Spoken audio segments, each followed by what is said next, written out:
Warm welcome to CA Raja classes and thank you so much for joining this mini and micro webinar. Before we get into the discussion, let me just take a couple of minutes to introduce myself. I am CA N Raja, a chartered accountant by qualification, a teacher and trainer by passion, and teacher for 3 lakh plus students worldwide. I started my career as a banker with State Bank of India. Then after a period of 4 years, I got into CA practice. I had my practice for 7.5 years. But I realized my calling is teaching. I started focusing on teaching and training, and today, with the blessings of God, we have 3 lakh plus students worldwide. So now it's time for us to get into the session. In this session, I'll take you through the difference between DSCR and FOIR. First, let's look at the meaning.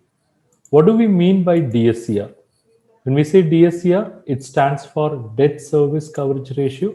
Here, banks and financial institutions are basically going to measure the repayment capacity of the borrower for the term loan they have availed for a project. So what is the focus?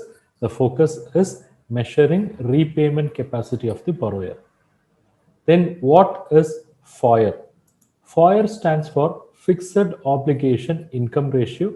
And here also bank is going to measure the repayment capacity, but here it is measuring the repayment capacity of the borrower with reference to it can be a business loan, a mortgage loan, or a long-term loan. But both the ratios, they basically measure repayment capacity. Okay, what is the formula that is used in these ratios? First, let's look at DSCR. DSCR ratio, the formula, numerator is cash accruals and denominator is obligation. How this cash accruals is calculated? It is calculated as profit after tax. Then it is added back by depreciation because it is a non-cash item. Then it is added back by interest on term loan because we want to know what is the cash profit before paying interest. So for that reason, we add back interest on term loan. This goes to the numerator. Whereas in the denominator, it will be interest on term loan plus principal commitment. So this will be calculated for each and every year so that DSCR of each and every year can be understood and arrived at. Whereas FOIR, the formula is like this. It is fixed obligation divided by income. And when I say fixed obligation, it is the fixed obligation with regard to the present loans which are running and the future loans that is proposed. Okay, so this fixed obligation is basically the summation of EMI, which includes interest and principal. So you should factor both the present running outstanding loans commitments as well as the proposed loan commitments. That goes to the numerator. Whereas in the denominator, it is income. When we say income, this is cash profit. And this is one distinct difference when compared with DSCR. Here, when we take the income in FOIR, that is the cash profit, it is freezed as per last financial information. That is, if the customer is approaching now, let's say we are in December 20, the customer is approaching loan now for let's say next 5 years. For next 5 years, what will be his cash profit? That will be based on his last submitted financials. In next 5 years, he may earn more, he may have more cash profit, but that will not be taken into consideration. Okay, so that's the distinct point when it comes to FOIR, because in DSCR, what you are going to do is you are going to arrive at cash profit for future, and in future this cash profit can be estimated to increase. That's what I have in next point. Look at here how cash source is measured. If you take DSCR, it factors estimated projected cash flows which can be based on future cash profits, and this future cash profit can be estimated to increase. Let's say for example, a customer approaching a bank for a term loan to start a business. It means this business will acquire assets. Using that asset, they will produce product, then they will make sale, then out of that they will make profit, and using that profit they will service the loan. Okay, in those cases DSCR will work out. Even for existing businesses which are going for expansion, it's possible that their cash profit can increase from their present level. In those cases also DSCR will work out. But wherever this FOIR ratio is used, it is always based on cash profit as at last year. It will be pegged at that level. Let's say, for example, the cash profit of the last year is 1 crore and they have come for a term loan, let's say repayable over a period of 5 years. A term loan, let's say like a mortgage loan. Now, for the next 5 years, their annual cash profit will be freezed at 1 crore. So with that 1 crore, whether they will be able to service the loan or not, that's what getting measured. Whereas in DSCR, it is possible that this 1 crore can increase because of change in sale, because of change in capacity, because of change in fixed assets. So that element will be accepted in DSCR, but not in FOIR. Okay. So this is how cash source is measured. Then what are the obligations that are considered? Because in both the ratios, what we are doing, we are comparing the income and obligation. Okay, what obligation?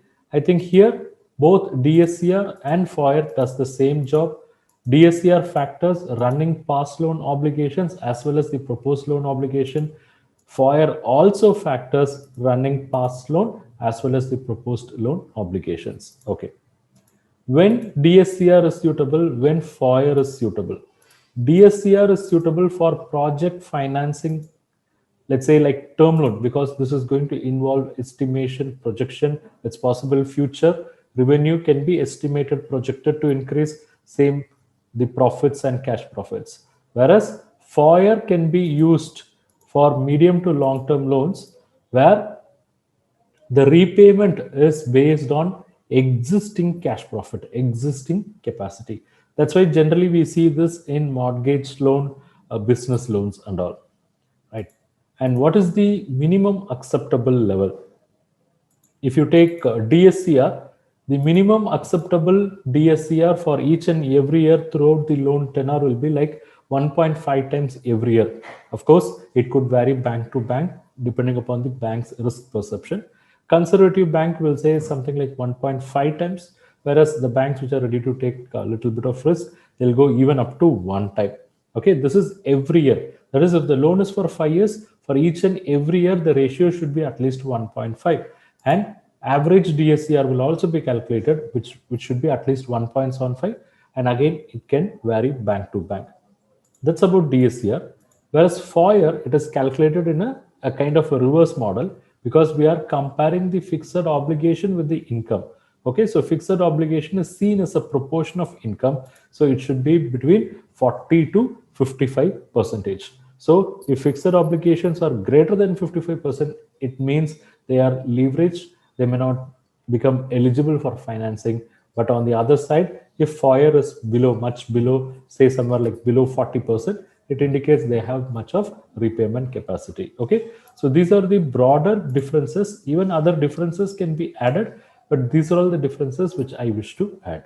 Thank you for watching this webinar. I am sure you have derived value from this webinar. And if you wish to learn more, I have some good opportunity for you. What is that? Check out.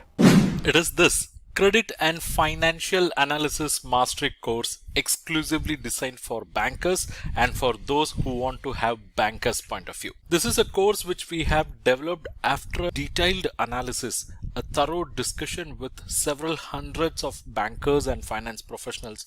We have identified what is their exact requirement when it comes to SME and corporate credit and financial analysis. In this mastery bundle, I'm going to give you access to various courses. To start with, we have course number 1, Basics of Credit Analysis. In this course, we have explained the basics of credit analysis through various sections, section 1 to 9. Next comes course number 2, that is how to read balance sheet. In this course, we have explained what is balance sheet, how to read them, how to approach them by using real life financial statements. Then comes course number 3, how to do financial ratio analysis like a banker. In this course, we have explained all critical ratios that are analyzed by the bankers, and we have also explained through case studies. Then we have course number 4, how to do cash flow analysis. So through this course you will understand what is cash flow analysis, how to do a typical cash flow analysis. We have used case studies, and reference to Ind AS is also included in this course. Then we have course number 5, that is how to do fund flow analysis. This is a critical financial analysis tool, and in this course you will learn what is fund flow statement, how to analyze them from banker's angle, how to prepare fund flow statement from academic angle as well. So overall 5 courses, each 1499. So aggregate price should be 7495, but you are not going to pay that. For you it's just rupees 2499 for 1 year access, or rupees 4999 for lifetime access. And it is not yet over, you have some more bonus. Bonus is course number 6, how to carry out credit risk rating for non-trading entities. These are all the topics covered in this course. Then course number 7, it is how to carry out credit risk rating for trading entities. Not yet over. You also have access to course number 8, that is how to prepare CMA report for bank loans. It's a comprehensive course which will run for 8 + 5 hours, and you will learn entire CMA report preparation process. And course number 9, how to prepare cash budget for bank loans. Course number 10, how to assess fund-based working capital. So in this course you will understand what is working capital, what are working capital credit facilities, and how to assess them, what are the key ratios that are related to working capital, and what are the additional key analysis that will be done by bankers on working capital matters. You will get a comprehensive understanding of cash credit, export finance, and there are certain on-demand videos as well. So 5 + 5, 10 courses of value close to 15,000 rupees, but you are going to get it for 1 year access rupees 2499, lifetime access rupees 4999. Not yet over. You are going to get access to the 11th course, how to assess non-fund based credit facility. So in this course you will learn about letter of credit, bank guarantee, its assessment as well. Then comes course number 12, how to do term loan appraisal and assessment, because it's a complex process with a lot many technicalities. So this course covers all in detail. And course number 13, basic elements of loan proposal. So how a typical loan proposal will be, what are the basic elements that are covered in this course. And we have course number 14, case study on credit analysis. Various case studies based on practical experience and discussion with various bankers and finance professionals are included in this course. And course number 15, this is about collateral securities, where you get knowledge about collateral securities. So overall it's 15 courses of value close to 22,485. It's 1,000 plus lectures. You can subscribe for 1 year access or lifetime access as you wish. These are all pre-recorded courses, so you can access them anytime as per your convenience. You can access them in mobile app or desktop, and for you the price is not 22,485, it is rather 2,499 for 1 year access or 4,999 for lifetime access. You can check the link in description, where without using any discount coupon code you can enroll at this discounted price, because it's a discount applied link. And not yet over, you are also eligible for some more bonus. The bonus is access to various ebooks and e-resources. You are going to get access to various financial ratios ebooks, financial management related ebooks. You will get access to financial analysis related ebooks, credit analysis ebooks. Not yet over, you will also get access to other resources like test series, templates, audiobooks, video books, career guidance material, and a bonus resource. Check the link in description and enroll now.